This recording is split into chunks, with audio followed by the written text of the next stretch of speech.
Lieutenant Heinrich Vogel never imagined his war would end in silence. At 24 years old, he commanded a small German fortification atop a cliff overlooking Omaha Beach. His position was strategic: 2 anti-aircraft guns, an MG-42 machine gun, and complete view of the sea. Any movement in the water below would be detected instantly. That cold dawn with thick fog covering the English Channel, Heinrich was alone in the observation tower. His men slept in underground bunkers, all except Private Miller, who snored at his watchpost. Heinrich didn't have the heart to wake him. Miller was only 18 and cried every night calling for his mother. The clock showed almost 4 in the morning when Heinrich saw something impossible. Through the binoculars, cutting through the fog like ghosts, dozens of vessels began to appear. No, hundreds, maybe thousands. It was hard to count. The sea was literally covered with ships. The invasion. This was the invasion. Every German officer knew it was coming. The question was never if, but when and where. For months, they'd received contradictory orders, false information planted by the Allies, rumors that never materialized. Calais was the most likely target, the general said. Normandy was secondary, less defended, but there it was. The largest fleet Heinrich had ever seen or would ever see, advancing slowly toward his beach. He should wake his men. He should fire the warning flares. He should open fire immediately.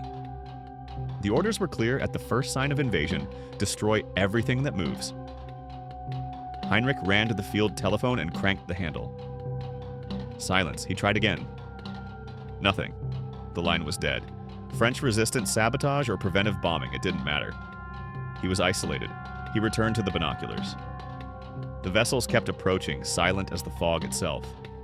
They were still distant, maybe 2 miles from shore. He had time. He still had time. I should wake Muller, he thought. I should prepare the weapons. But something paralyzed him. Heinrich grew up in Heidelberg, a university town on the banks of the Neckar River. His father was a literature professor and his mother a violinist. They never supported the party, but never openly opposed it either. Convenient silence that allowed survival. Heinrich was studying medicine when he was drafted in 1942. He wanted to be a surgeon to save lives. Now he commanded instruments of death. For the past 2 years, he'd followed orders, always followed orders. But he'd also seen things he should never have seen.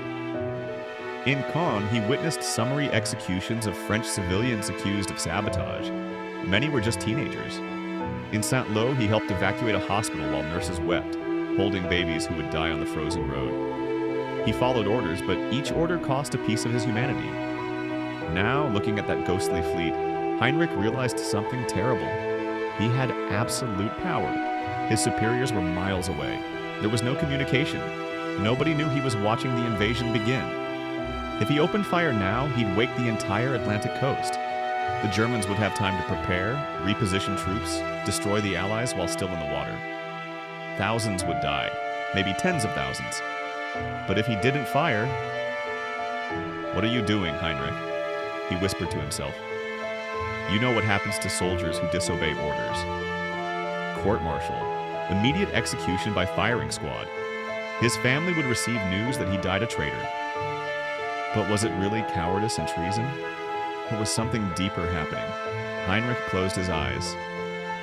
He remembered a conversation with his father years before the war, when they were still free to have dangerous conversations. "Heinrich," his father had said, smoking his pipe on the porch, "there are moments in history where an ordinary man is forced to make extraordinary decisions. Not because he chose that moment, but because the moment chose him. And in those instants, my son, you need to decide who you really are." Heinrich opened his eyes.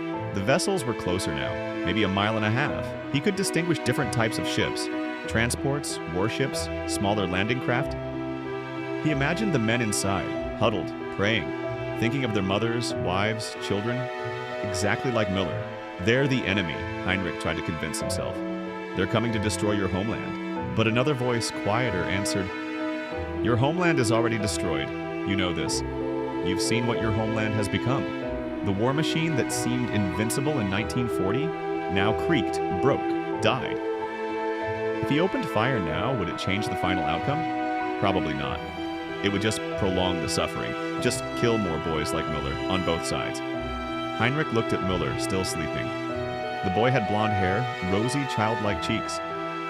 3 weeks ago, Miller had confessed to Heinrich, crying, that he'd never kissed a girl, said he was afraid of dying a virgin without knowing love. Heinrich had lied, said he'd have time, that they'd survive, that they'd go home. If he woke Miller now, if he opened fire, maybe the boy would die. The Allies would certainly counterattack this position.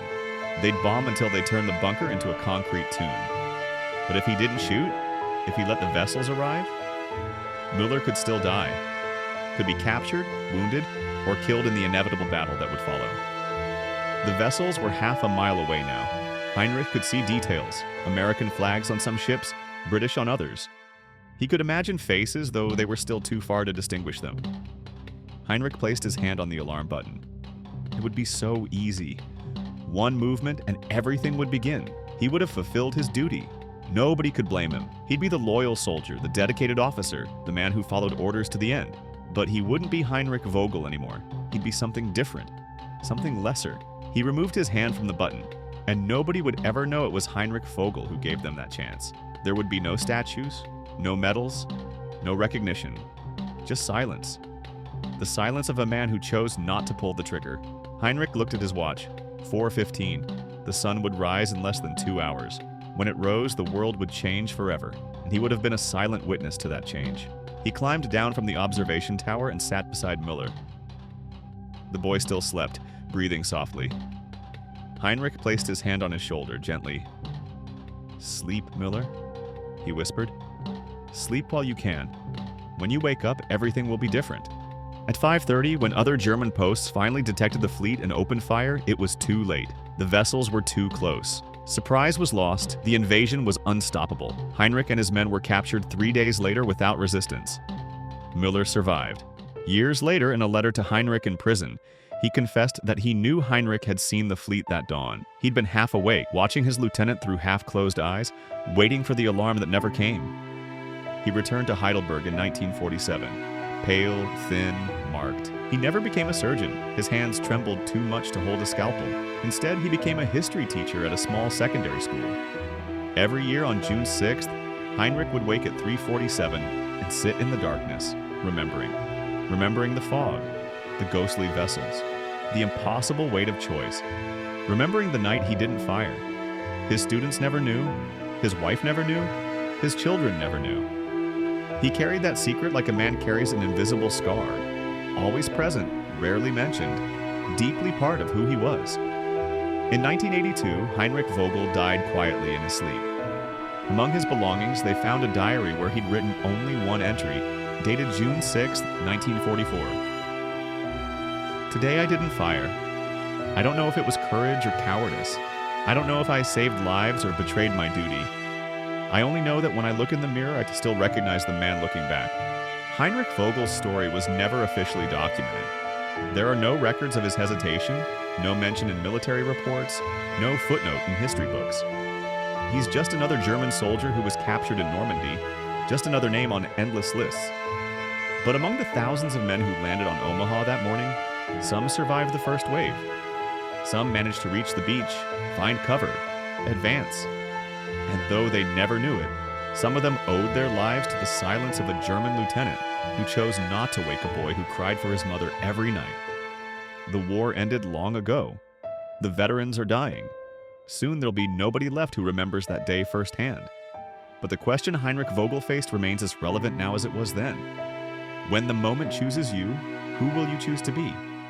That's the end of this video. Would you like to see more of it? I hope so. Let me know in the comments.